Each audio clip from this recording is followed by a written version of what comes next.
Ремингтон сандарч Тиог яаран дуудав. Азар тэр зүгээр байж. Энэ нь зүгээр дээрээс түүнийг чиврүүрэн шидсэн цагаан гурштай судаа байжээ. Ремингтон энэ хүүхдийн гимээр тогсон маш их уурсав. Хэрвээ түүний өмнө хямдарч байсан бол болдох чадахгүй байсан бөгөөд ээжийнх нь хичээж хийсэн хувцас боловч байсныг Тио хүлээн зөвшөөрөв. Тэр Ремингтонийг бас энэ хувилдаанд орцсон гэж бодсон ч тийм биш бололтой. Цагаан арчин энэхүү гинтийн нөхцөл байдал зүгээр гайхаж бас уурч байв. Гурсаар хтон дээр байгаа. Тэр тэнэгүүдийн бодож олж чадах хамгийн шилдэг арга байсан даа. Ийм хүүхэд шиг зүйл бодож олох хангалттай тэнэг хүмүүс бол цанхаар харж байгаа. Тэр их зантай язгуурчнуудтай учиртай. Таны дуу хоолой язгуурчнуудыг замаасаа халдуулаад энэ бол зүгээр найзуудын хоорондох жижигхэн мэндчилгээ гэж хэлв. Хэрв тэгж хэлж болдог бол наад цахин саяж гинөө. Гэвч Ремингтон үүнийг огт хонж хүлээж авсангүй. Тэр үнэхээр уурсан байлаа. Аксиан эцэст нь өөрийн их зантай царайгаа харуулж өөрийн дүү Тиод зүгээр л хүүжигтэй мэндчилгээд төсүүлж байна гэж зүтгэв. Манай хүү тэр дороо өөрийн ажиг сохор чадварыг ашиглан харанхуй барыг шинжив. Түүний авьяас чадварт алзуурл ажиг донтолт болон асар их сэрэмний өөр чадварын боломж өгч байлаа. Тэр одоогоор тоглох шин тоглоом олсондоо нэлээд хүлээлттэй байв. Тио инээмсэглээд баярлалаа гэж хэлсэн нь түүний гажиг донтой ахыг төрөгдөөж ирхв. Тэр Аксийн түүнийг хэрхэн найрсаг өгцнийг өргөжлүүлэн хэлв. Тэр мэдээж талархаж байгаа бөгөөд өнөөдрийн үдшилгийг маш их хүлээж байна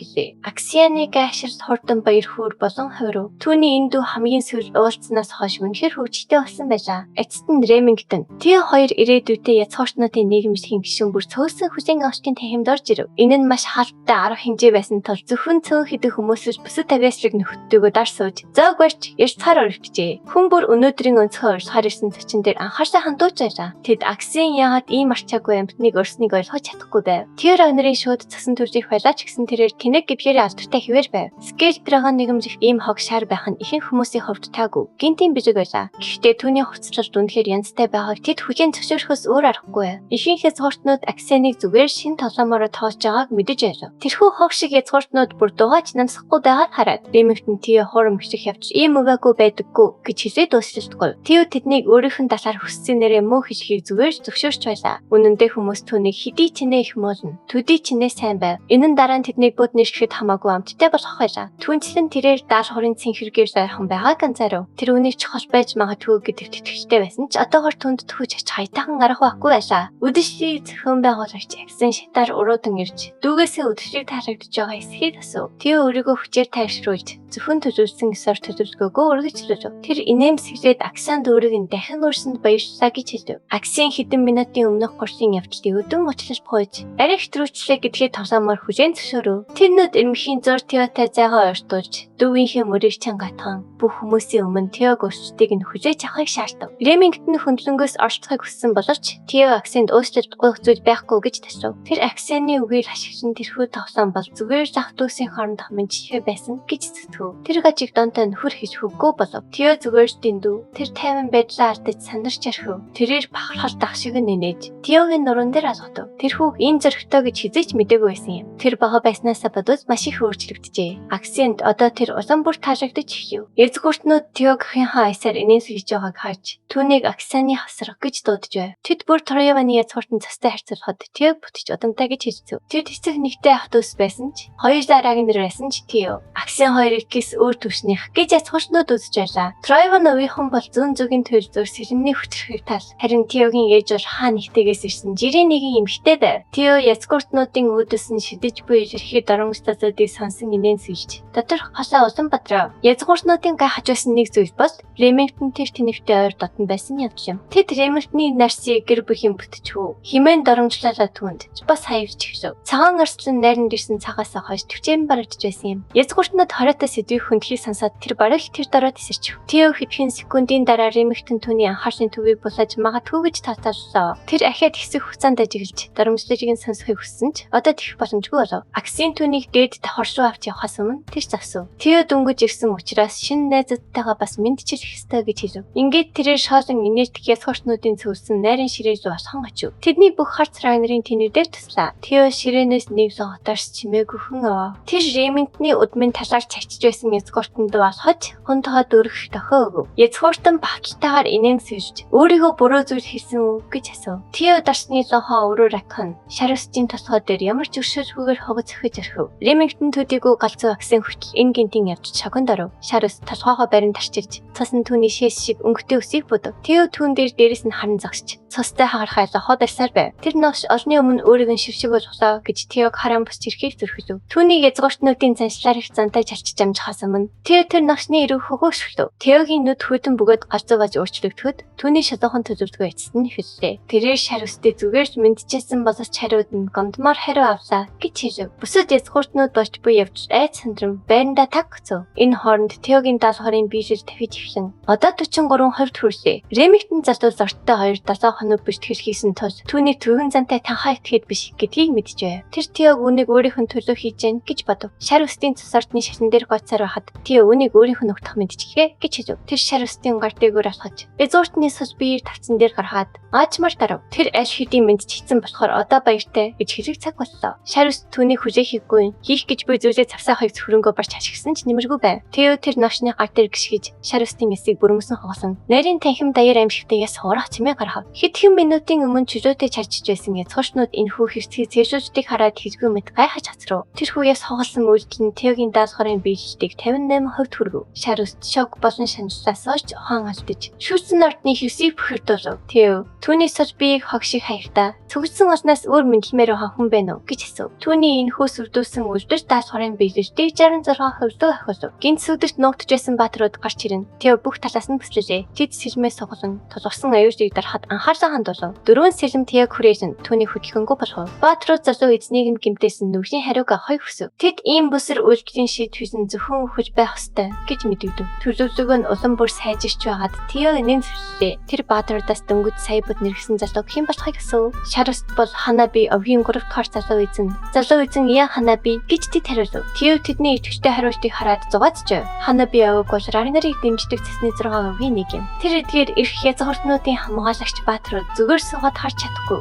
гэдгийг мэдэж байсан. Хэрв тэний хүү өмнө дэгдэж ихэж болж тэд өрөөж дээрээс нь хардаг байв. Иймээс Тео баатруудаас залуу эзнийг нь жаахан хатуухан шийдвэчгүй ямар асуудал байхыг асуув. Тэрээр дундаа гүн бахархаж ингэж Рагнарын хараа дагуудын нэгний ноход түүний өвчийг шаардж зүрхэж байна уу гэж асуув. Тэд Кэш Рагнарын цэсэн төрлийг занш хийсний хариуцлагыг үнэхээр хүлээж чадах уу? Тэр ч бас хүндэтгэлгүй байдлыг төч нэгэн биш билээ. Теогийн сүрдүүлгийг сонсоод баатруудын сэхмээ атгах тултан салхийг мэдрв. Залуу эзнийгээ сүйхийг харсан өөр хихнэн тэдний Рагнар угаас айх түлхийн найцаар салхитав. Түүнчлэг залуугийн гаргаж буй дарамттай авар гэтнийг амьсгаж буй хотоосон байна. Энэ бол тэдний мэддэг. Үргэлж тавсан тохоо хийдэг байсан Рагнарын тэний хүү биш байлаа. Одоо бодоод байхад Тео бол Рагнарын шууд цасан төрж тул ширээг зархамжлах хэрэгтэй билээ. Дээрээс нь Рагнар бол цасны 6 овыг захирдаг хойд зүгийн дорт хянан зохицуулж орчив. Логийн цасан төрөв дөхөж зарсах нь эрүүл ухаантай хүний хийх зүйл биш байв. Энэ бол өчүүхэн цасны овгийг бүхэлд нь устгасан ч буруу тохиоргүй тийм нүгэл бижээ. Хүмүүсийн марцсан тэрхүү хамгаалалт нэр хүнд нь хэрэгцээгүй зархамжлагч байсан Теод удаан хугацаанд хамаарахгүй байсан. Гэвч одоо тэгж болохгүй. Дөрвөн баатар бүгд асар томаалтай гаргаснаа мэдэж уушлалтгүй хэрэгтэйг ойлгов. Гэвч Тео аль хэдийн ойролцоо нуугдж байсан нууцлыг нэгэнд устгах тушаал авцсан байв. Сэрэнний хурдан гэж ба хуртаараа бүх хүнийг сохож орхив. Дараа нь харахад дөрвөн тасарсан толгой агаарт нисэж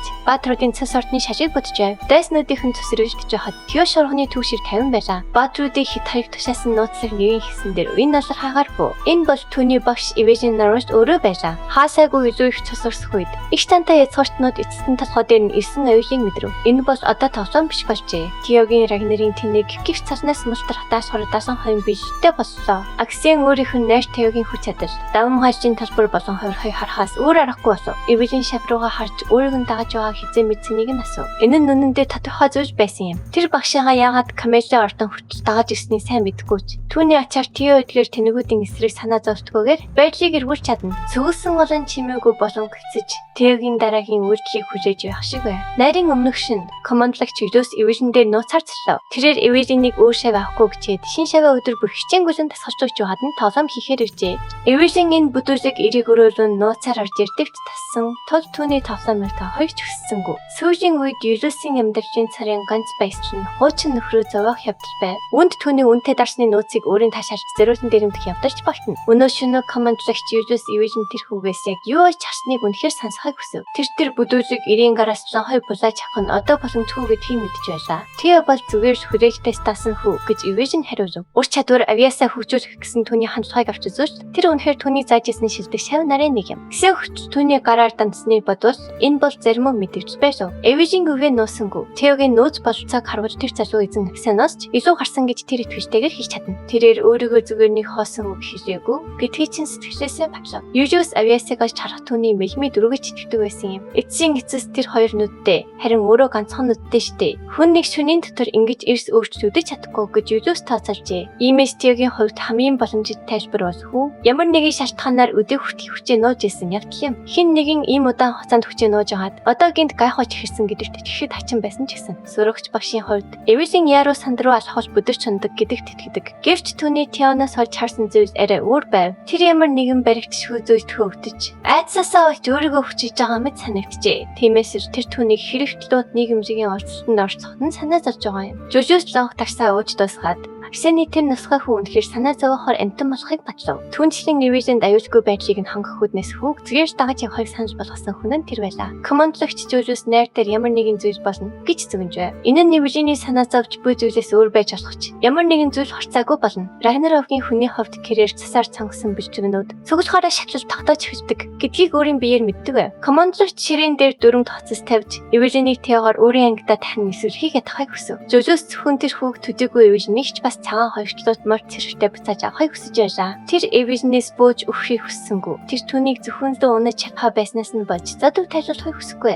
Тэр буцаж ирээд өөрийн ихрээсэн зүрийнхээ хариуцлагыг хүлээх ёстой. Жүжиг самттай дарс гисэн талархаад Эвилений өрөөнөөс гарлаа. Тэр үнэтэй дарснаасаа саланч магадгүй өөрийн зорилгоо эргүүлэн олж чадсан байж болох юм. Одоо цагт коммерчлийн ордон дотор Эвилен болсон явдлуудыг нэтгэн тунгааж эхшив. Тэр Теог өөрийг нь араас нь дагаж байгааг анзаарч энэ нөхцөл байдлыг зэрэг цахан дагуулсан гэж таамаглав. Магадгүй тэр анхнаасаа энэ төлөвлөгөөг зорилгоо болгож хэрэгтлүүд нийгэмлэгт илсэн байх. Түүний санаа зовнил анхнаасаа илүү цэцүүж байжээ. Тэр ордон руу явах замд Тео яг алид түүний байгааг анзаарсныг гайхажээ. Тео үнэндээ тэрхэн самгцааш багшаага өөрийг нь сэн дагаж байгааг мэдэрсэн байжээ. Тэр өөрийн лөөний зүрхний тасламжтайгаар орчныхоо энергийг мэдрэх чадвараа чөлөөж 6-5 мэдрэхүү болгон ашиглаж чаддаг. Юутай ч одоо хамгийн чухал нь түүний өшөө алтын өөрчлөлт хийсэн явдал юм. Тео Эвилен рүү эргэж нарийн танхимд хахин шатхуртнууд Рагнарогийн засамжлагчид иж дүүт хүндэтгсэн байж үзүүлснийг тайлбарлав. Тэрээр ийм аимшигт хэргийн шийтгэл нь юу болохыг асуулаа. Бүрөөтэй яцхуртнууд тэр дараа ухаан ил татхв. Тэд шийтгэл нь юу байдгийг маш сайн мэдж байлаа. Дөрвөн журмыг өргөж чанд баримталдаг Эвилийн өвийн хуулийн дагуу буруутай этгээдүүдийг газар дээр нь цаашрах боломжтой гэж мэдэгдэв. Тео инээмсэглэн зангаа тарьж Эвилен үнийг нь төсгөө зүтгэлээ. Тео өгөөмөр хүн шиг ашиглаж гимтнүүдөөс хараахан сэвчтийн эсрэлооч хийгээгүй хүүхдүүд байна гэж хэлв. Тэрээр нүжиг нь уучлсан тооцохын тулд гимтэн бүрийн нэг гарыг хож сэтгэл хангалуун байх болно гэв. Эвилен түргэн хөдлөө. Тэрээр хэрэг пилот нийгэмлэгийн сандарч дарсан язгууртнуудаа чирсэн тавтааж башгүй хэрчих машин шиг байлаа. Байран өвхийн 2 дугаар хүү замаас нь холдохыг орцсон боловч баруун гараа тасталв. Улаан цагаан хөлсний цэргийн багийн ууган хүү гарынханд хожуураас цасарлахад үед тарчлан хаширлаа. Сэрэс хожтааны гэлтийн дөрөвдүгээр охины нарийнхан гарч өгшөөгцөнгөө. Кларковийн 3 дугаар хүү цавтахыг оролцсон ч Эвиленээс хортонгүйх нь барах боломжгүй байв. Ховор догийн огон өхөн өрөөсөн картай хожуулж болох үед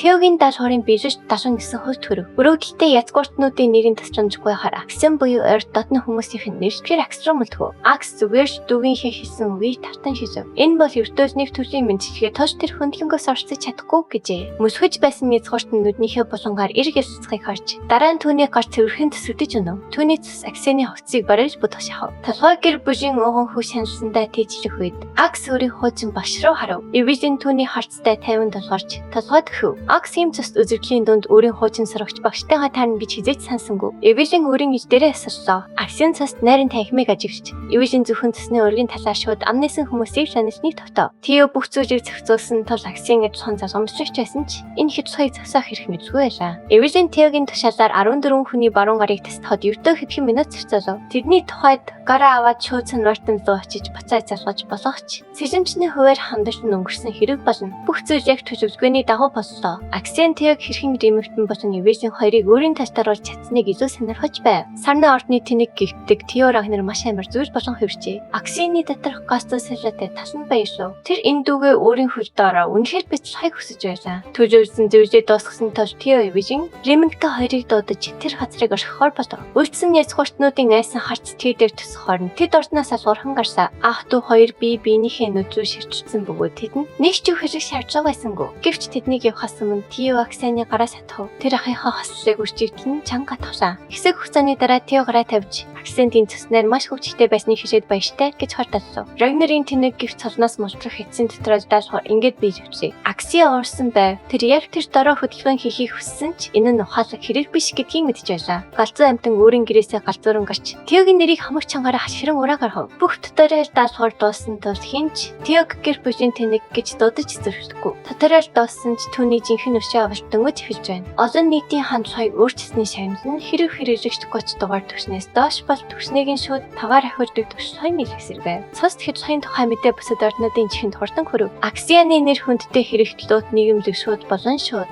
Бус утгаараа хэмэх татуусныг сонсоод хинч гисэн цэцэр тухайсан бид Тиогийн хөр тэрээр тэр язгууртнуудыг дарсны хатаараа маш баяртай байжтай байв. Түүний дагаж бичид түүний дээд хүрээлэлд хийсэн чамин бөгөөд цус дипедийг тэнд ирэхээр уушин газар хачирчээ. Түүний дагагч бүр тэнд байлаа. Тэрч байдгүй эвэзэн ч гэсэн өөх зүйл авахар сааджээ. Тэрний тэнэг гэж дуу тодортой байсан хүндээ нам тавьсныхаа дараа хэрэгчлүүд нийгэмлэхийн ямар байгаа гэж сонирхож байв. Камелийн ордон дотор имэж рагнер тэд голдор дүүлжлээ зөрчих шалтгаан өгөөд загсахгүй. Тэрээр Аксианы нүдэн дээр бүгдийнх нь гарыг цавцны мэдээд итгэж чадахгүй байв. Аксентин гэж хариулсан түнд ямар ч чадахгүй санагдаж бухимдуулсан бөгөөд тэрээр Аксент бүх зүйлийг хөнгөө хумгаа авч үзэхгүй байхайг өрчиж анхааруулснаа санав. Тэд түүнийг дарамжж буулгаж авахыг оролдоогүй төдийгүй. Манай хүд дураараа дорох бүрэн ихийг хүснэг сонсоод тэр сэтгэл дундуур байлаа. Аксим өөрийгөө өмгөөлшийг оролдож Тиог нэгэнд хүлийн зөвшөөрөвдөө санаа ортон гэсчихэд хэцүү болно гэдгийг хэлж танаа зовх хэрэггүй гэж түүнийг тайвшруулв. Гэвч тэр түүнд өөрийн үйлчлээ эргэцүүлсэн бодхой хэлж түүний үгийг цаашид сансхай зөвшөөрсөнгөө. Тэрээр тэдний агуу төлөвлөгөө болж сотгсон түүний альтаануудыг зааж өгөв. Аксин түүний үгийг дагахаар шийдэж одоо имэл Аксаныг энэ зөвөн байхыг нь хэнийг дурээсэн бол гэж хайхаж байлаа. Эд Тровин Аксаныг түүний залуу байх үедээ ажиллах гэж хариулв. Тэр тосом хийсгөөгүй байсан тул эр өчлөл гойж энэ яг төвчээ санаа зовх хэрэггүй байж магадгүй гэж түүнийг тайвшруулв. Тэр санаа ордон овхийн тэргүүний харам эмсийн нэг хэсэг байсан тул эзэмших эрхийг нь авахд маш хэцүү гэдгийг тайлбарлав. Хэдийгээр энэ газар нь шаар шавхрынууд төгсдөг газар тул овийн өдөртөгчийн санагсаас гадар байсан ч овийн өдөртөгчийн өөрийнх нь гинжлэг байсаар байна. Тэрээр өөрт нь зөвхөн шалтгаан хэрэгтэй байсан бөгөөд азар манай Тиоху хэрэглүүд нийгэмлэгийн улс дээр замбраагүй байдал үүсгэсэн. Тус тэрээр асуурхан санаа ордны төзөөлөгч болж байна. Гэсэн төзөөлөгч болж байна. Гэсэн төзөөлөгөө хуваалцав. Энэ явцыг шалтгаан болгон ашигласнаар тэд хууж ясны журмаар гол дүрийг дарж чадна. Амил үүнийг сонсоод хишгүүггүй болж Тиог хүчрхчээс айж исэн шалтгаан нь хэрэг овийн өдөртөгч санаа ордонд илүү анхаарал хандаж буй түүний хүч чадал нөлөө цаг хугацааны явцад өргөцөөс имэж байсныг гэдгийг тунгав. Гэвч алгархан хүчрхэж буй Тиог ашигласнаар Камелла ордон хууж ясны журмаар түүнийг дарж чадах бөгөөд санаа ордонд Тровиныхний өмнө толгой бүхийхээс өөр сонголт үлдэхгүй гэдгийг тэр ухаарав. Тэр төлөвлөгөө үнэхээр хэрэгжиж магадгүй гэж үзээд эдээс бэлтгэл хийхэд хэр хугацаа шаардлагыг асуув. Залуу бүх бэлтгэл хэдийн дууссан бөгөөд маргааш өглөө түүнийг сэрхэд бүх зүйл бэлэн болно гэж бодлоо. Тэр түүнийг тайвшруулж амиж сайхан өсөнд орж шөнө мосон унд чадна гэж хэлээд өмнөд акран галт уулын бүсээс авчирсан нефтэн өндөртэй лав бичснээ хуваалцав. Амиж шахтаа найдаж байгаа хэлж талархснаа илэрхийлв. Энэ үед уушин газар дотор Ремиктэн өөрийгөө хүчнээ зочирцснаа хэлж Тиог түнд ингэж их санаа тавьдаг гэж мэдээгүй гэв. Манай хүү түүний юу яриад байгааг ойлгохгүй байсан бөгөөд ердөө жүвчин шүүс уучхад савтуу хүн шиг ашиж байгааг нь хараад инээдтэй санагдав. Ремиктэн хишгтээ Тио өөрөө чигсэн дарамсларыг төвчиж байсан ч Ремиктнийг дарамсарч ихэж мөрц ганц секунд чирэгсэжгүй найзынхаа төлөө зогссон гэлээ. Тэр ичиж юу ч хийгээгүйдээ харамсаж байв. Ремиктэн гол дүрийг хараад хүн бүр түүнийг басанглан авьяасгүй хэрэгцээгүй хүүхэд гэж үздэг байсан үеийг Тио тэгчиж ирсэн гайхаж бас арахч өхөнч боломжгүй өрсөлдөгчдийн эсрэгч бол хийлгүү хүч хэрэгцэнийг гайхаж байлаа. Тэрээр хинч зөрхилж эсэргүүцдэггүй Камелла ордонтой хийсэн тулаандаа яс огчтой хүсэл зэргийг харуулсан юм. Ремиктэн Тиог ямар ч эргэжтэйгүйгээр сэрмээ далаах зоригтойг оч харсан бөгөөд Тио энэ бүхнийг зөвхөн түүний төлөө хийснийг ухаарав. Тиогийн найзын нүдэнд нулимс тэрийн жигшгэхэд Тио Ремиктний нөхцөл байдлыг маш ихээр буруугаар ойлгосныг мэдэв. Тэр залуу босч ирээд манай хол дүр тандан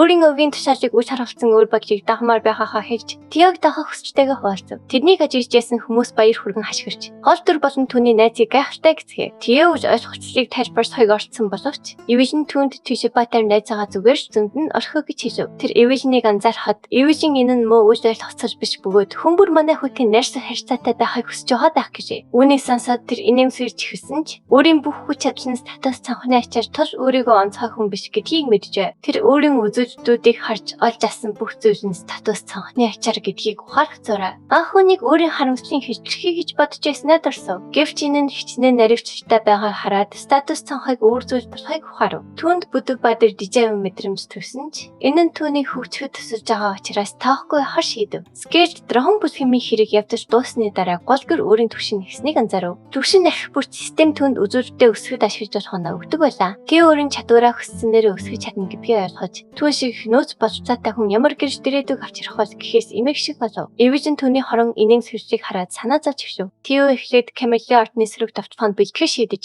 Ремихтнаас манай хүүд нэр зүйл дээр төсөв чадах эсхийг өсөв. Түүний найзтын найрсгаар Реми гэж дуудаасандаа баг зэрэг гайхсан ч юу ч байсан асаж болно гэж тгүүлв. Тио нэр зүйл гаргаж ирээд Реми дөрөвцөөрөө манай хүү болон Аксын хоорондын хаан ширээний төлөөх дайн өдөхгүй хичээх тул цаг нь болоход бэлтгэж хийхэд төслөн хэрэгтэй байгааг хуалцав. Реми өмнөх хандаштай Ремихтэн нарсын овгийн тэргүүн болж овгийн хүч Рагнар нартай сүрэн зогсгож хүчрэхэгөөж байсныг дурсан чимээгүй болов. Голдур Ремиг өөрийн талд татахын боломж түүнд ямар үнцэнтэйг ухаарав. Тэр Ремихтэнд нэг цас өгөхөд долоо манай хүүд хэдийн өнж байхад тангаар ирсэн тул туслахын тулд чадах бүхнээ хийн гэж амлав. Тио талархснаа илэрхийлж байтал гинт хин нэгэн Тиогийн нэрийг хашгисаар уушин газар руу дайран орж ирв. Хэд хэдэн хөлөг баатрууд орж ирэн гоожийн сэлмэндор Тиог халбсах данс хийжээс сүрдүүхийн хэрэгээр баригчиж байгаад мэдгэхэд бүгд гайхаж хасрав. Үйл явдал усан мөрчинжиж эсвэлтэй мөч орчжээ. Дараагийн хэсэг бүх зүйл эрэлт хийн. Дараагийн хэсгийг бусдаас төрүүлж хамгийн ихэнд үзгийг өсөж дэвшсэн дэх төрийн банкны данслуу 5,000 төгрөгийн хандив хийгээрэй. Тэгвэл дараагийн хэсгийг тань нин даруй гаргаж өгье. Таалагдсан бол лайк дарж, сувг томын заавал бүртгүүлээрэй.